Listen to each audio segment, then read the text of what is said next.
Assalamualaikum warahmatullahi wabarakatuh. Salam sejahtera untuk kita semua. Saya Dr.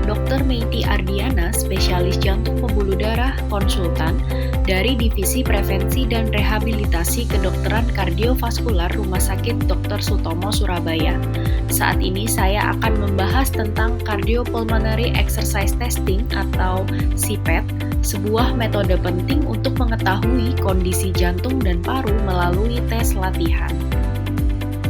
Tes latihan kardiopulmoner atau CPET adalah uji yang mengukur respon tubuh terhadap olahraga. Tes ini menilai konsumsi oksigen, produksi karbon dioksida, dan ventilasi.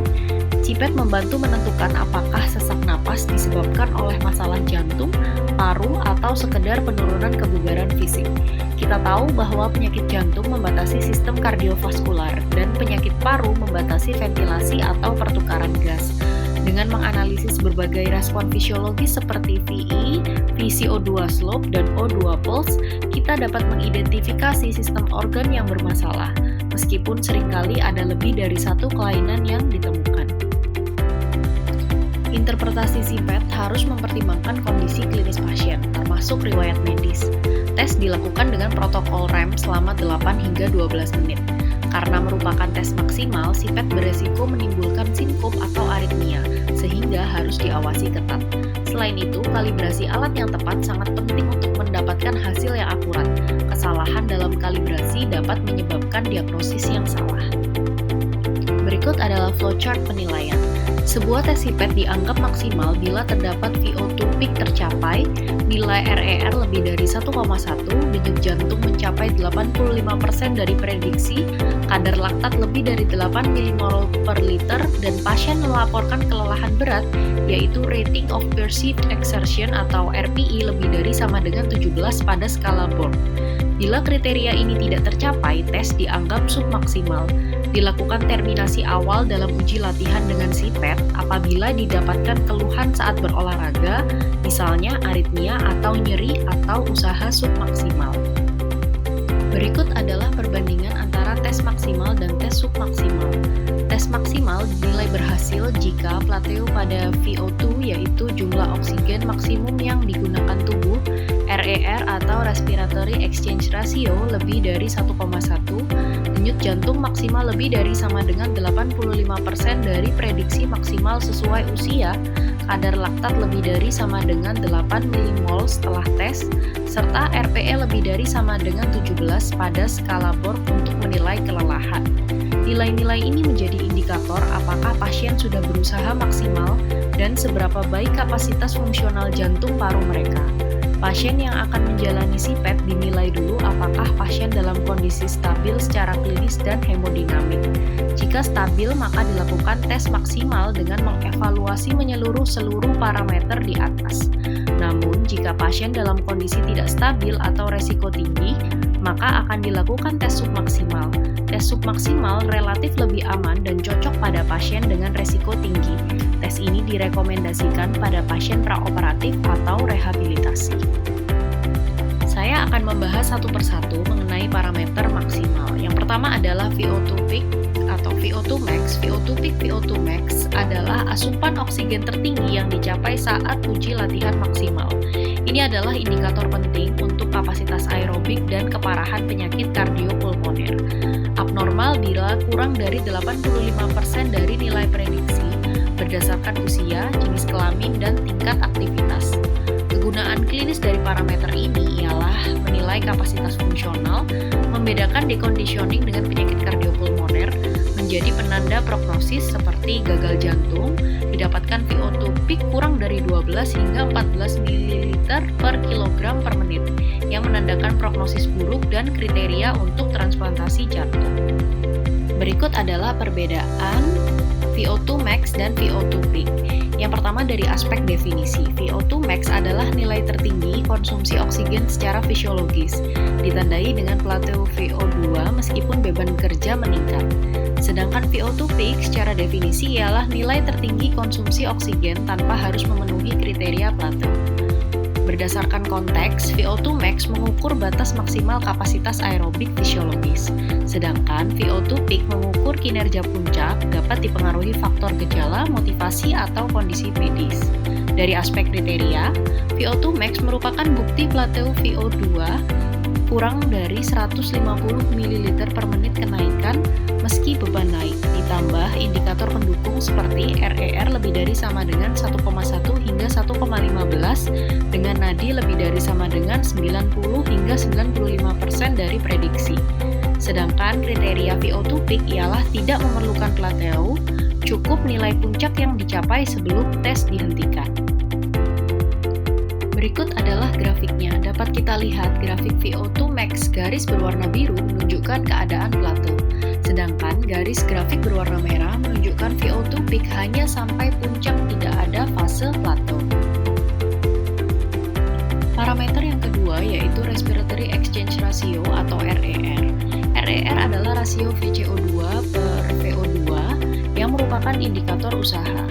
Nilai RER lebih dari 1,1 menandakan usaha maksimal. RER juga membedakan dominasi metabolisme.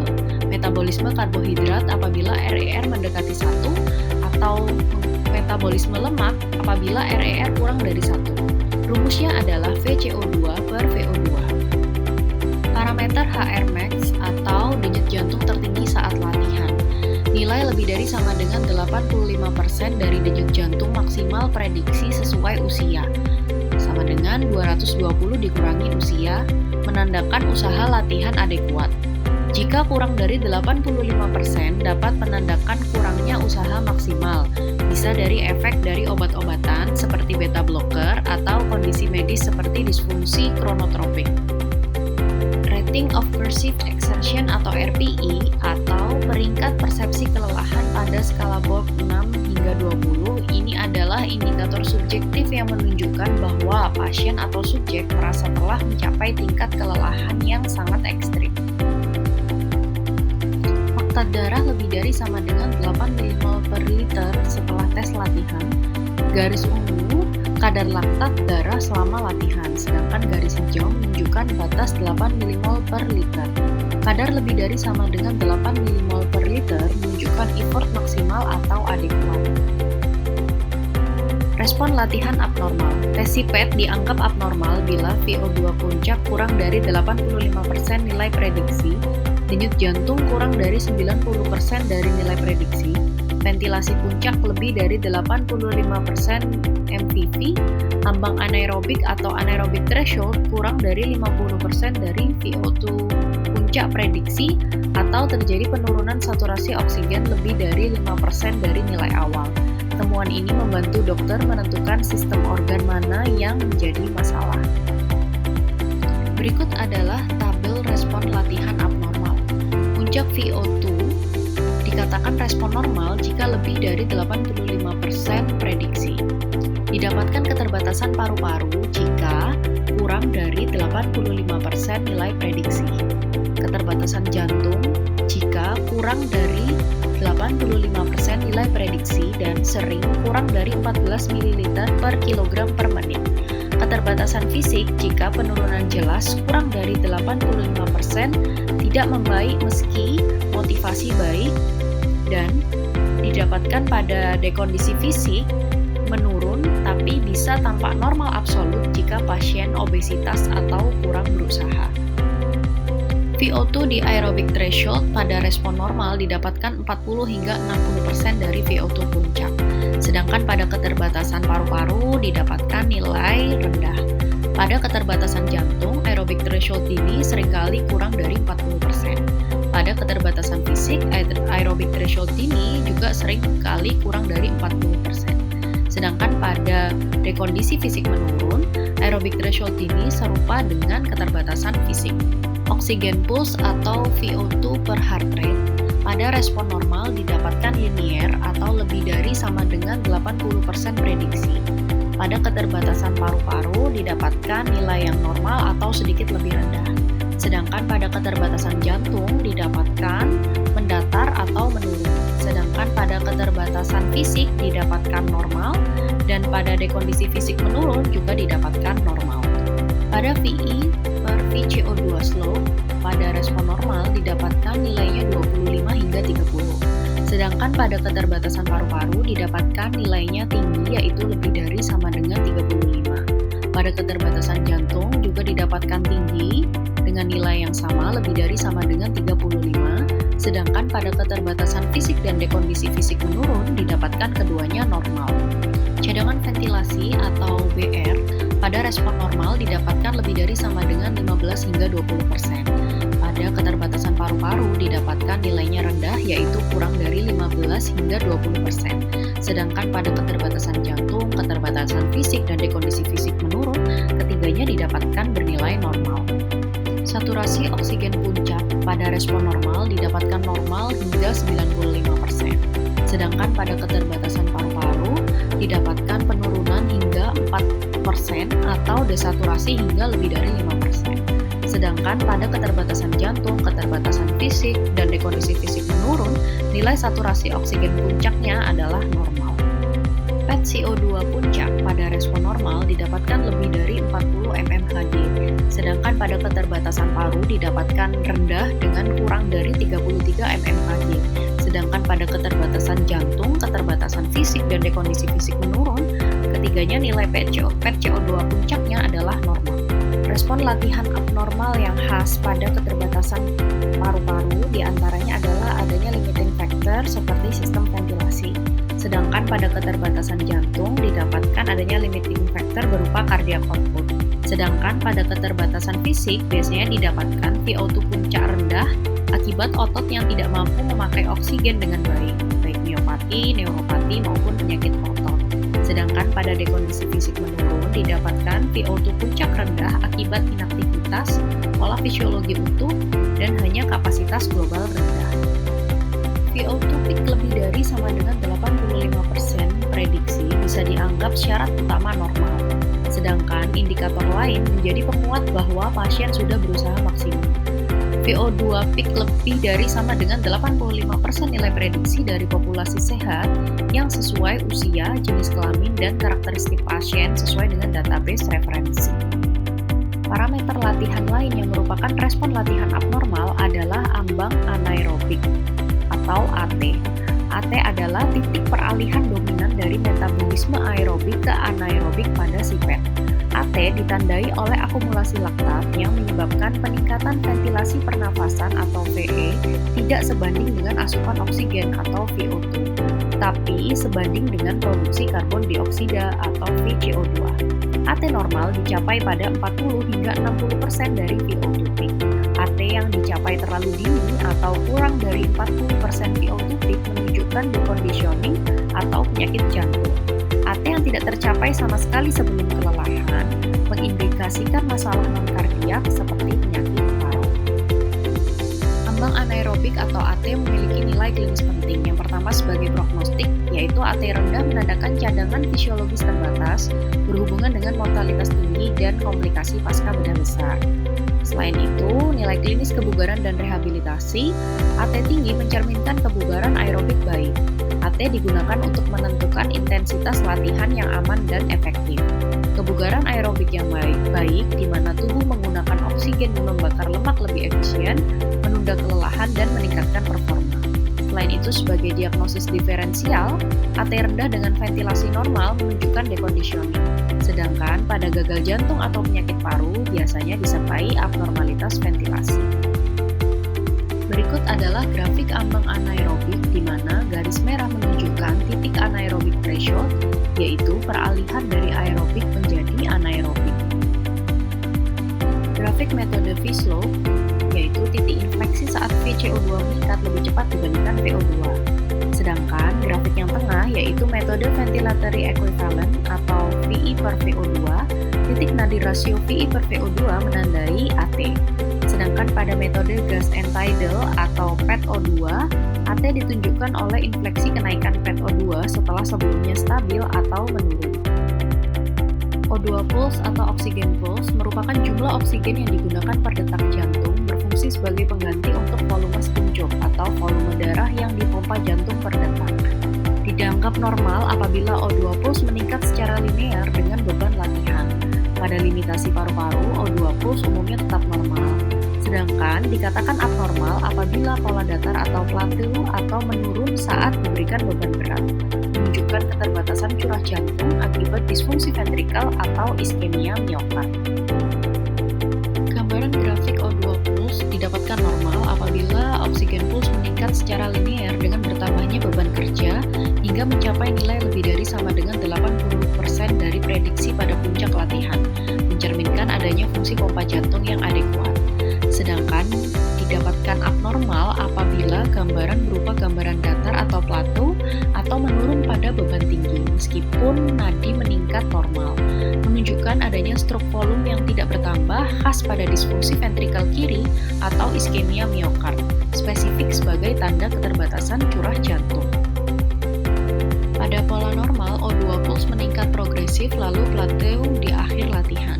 Sedangkan pada pola abnormal bisa mendatar terlalu cepat atau bahkan menurun lebih awal, menandakan keterbatasan kardiovaskular. VE per VCO2 slope merupakan rasio ventilasi atau VE terhadap produksi CO2 atau VCO2 selama latihan. Seberapa efisien paru membuang CO2 sesuai metabolisme tubuh. Nilai normal VE per VCO2 slope yaitu 25 hingga 30. Di atas ini menunjukkan ketidakefisienan dalam sistem ventilasi atau adanya mismatch ventilasi perfusi atau V per Q. Berikut adalah grafik VE per VCO2 slope pada CPET. Bagaimana VE per VCO2 slope meningkat pada penyakit jantung dan penyakit paru? Pada kondisi normal, paru membuang CO2 secara efisien dengan rasio VE per VCO2 yang rendah dan stabil, sekitar 25 hingga 30. Perbedaan VE per VCO2 pada penyakit jantung dan paru. Pada penyakit jantung, contohnya adalah gagal jantung, peningkatan VE per VCO2 slope disebabkan masalah aliran darah atau perfusi yang buruk ke paru. Jantung tidak dapat memompa darah secara efisien sehingga paru harus mengkompensasi dengan meningkatkan ventilasi berlebihan untuk membuang CO2 yang sama. Sedangkan pada penyakit paru, contohnya pada PPOK, didapatkan peningkatan VE per VCO2 slope disebabkan oleh adanya keterbatasan ventilasi paru, sehingga paru tidak dapat membuang CO2 secara efisien dan diperlukan bernafas yang lebih keras dan lebih banyak untuk mengeluarkan CO2 atau karbon dioksida. Breathing reserve atau cadangan ventilasi merupakan selisih antara ventilasi puncak atau VE peak dan ventilasi volunteer maksimal atau MVV per kapasitas ventilasi maksimal saat bernapas cepat dan dalam per menit. Dikatakan nilai normal apabila lebih dari sama dengan 15 hingga 20%, di mana paru masih punya cadangan ventilasi meski sudah latihan maksimal. Pada penyakit jantung, cadangan ventilasi tetap besar akibat fungsi paru relatif normal, di mana VE peak jauh di bawah MVV. Sedangkan pada penyakit paru, biasanya ditemukan cadangan ventilasi yang rendah, kurang dari 15%, menunjukkan keterbatasan ventilasi primer. BR atau breathing reserve sama dengan MVV dikurangi VE peak per MVV dikali 100%. Pada grafik didapatkan normal yaitu garis hijau, di mana BR tetap lebih dari sama dengan 15 hingga 20% meskipun latihan mendekati maksimal. Pada grafik, garis hijau tetap berada di atas ambang 15%. Artinya, paru masih memiliki cadangan ventilasi, jadi pembatas bukanlah paru. Sedangkan pada kasus penyakit jantung, yaitu garis oranye, BR terlihat relatif masih ada, sekitar 15 hingga 25%. Pasien berhenti latihan karena keterbatasan jantung, yaitu curah jantung maupun stroke volume, bukan karena paru. Pada grafik, garis oranye menurun tetapi tidak menembus di bawah ambang 15%. Sedangkan pada penyakit paru, yaitu garis merah putus-putus, BR turun hingga kurang dari 15%, bahkan bisa menyentuh 0%. Ini menunjukkan pasien sudah menggunakan hampir semua kapasitas ventilasi. Pada grafik, garis merah jelas melewati ambang batas 15%, sehingga menunjukkan tanda keterbatasan ventilasi primer. SpO2 atau saturasi oksigen mengukur persentase hemoglobin yang membawa oksigen di dalam darah. Normal apabila SpO2 tetap stabil di atas 95% selama latihan, abnormal apabila didapatkan penurunan SpO2 yang signifikan, lebih dari 4% atau turun di bawah 90%, menunjukkan adanya gangguan pertukaran gas atau masalah sirkulasi paru. Penurunan ini sering terjadi pada penyakit paru-paru. Penurunan ini bisa disebabkan oleh beberapa hal. Yang pertama adalah akibat dari gangguan pertukaran gas, sering terjadi pada penyakit paru-paru seperti PPOK atau fibrosis paru, di mana oksigen tidak dapat berpindah secara efisien dari paru-paru ke dalam darah. Yang kedua, gangguan ventilasi perfusi, ketidaksesuaian antara aliran udara dan aliran darah di paru-paru yang bisa terjadi pada penyakit paru atau vaskular paru. Yang ketiga, keterbatasan sirkulasi paru, di mana pada kondisi seperti hipertensi pulmonal, aliran darah ke paru-paru terhambat yang mengurangi kemampuan tubuh untuk mengambil oksigen. Penting untuk dicatat bahwa penurunan SpO2 yang signifikan mengindikasikan kebutuhan akan terapi oksigen atau penanganan yang lebih intensif terhadap penyakit paru yang mendasarinya. PET CO2 merupakan tekanan parsial CO2 di akhir hembusan napas yang mengukur efisiensi pertukaran gas di paru-paru. Normal apabila PET CO2 meningkat dengan beban kerja lalu mencapai puncaknya, yaitu 36 hingga 42 mmHg. Sedangkan abnormal jika PET CO2 yang rendah atau kurang dari 33 mmHg atau datar menandakan adanya gangguan pertukaran gas seperti hiperventilasi, gangguan ventilasi perfusi, atau hipertensi pulmonal. Perbandingan jantung dan paru dengan melihat pola VO2, O2 pulse, dan cadangan ventilasi, kita bisa membedakan apakah sesak berasal dari jantung atau paru. Pada masalah jantung, O2 pulse mendatar dan ambang anaerobik tercapai lebih cepat. Sedangkan pada masalah paru, cadangan ventilasi sangat rendah yang bisa digambarkan dalam grafik ini. Ringkasan CPET-9 panel atau panel 9 CPET memudahkan untuk interpretasi. Dari satu grafik besar, kita dapat melihat kombinasi semua variabel. Apakah pasien normal, memiliki keterbatasan jantung, atau memiliki keterbatasan paru. Sesak akibat kardiovaskular atau sesak karena jantung ditandai dengan adanya VO2 yang rendah dan O2 pulse yang mendatar.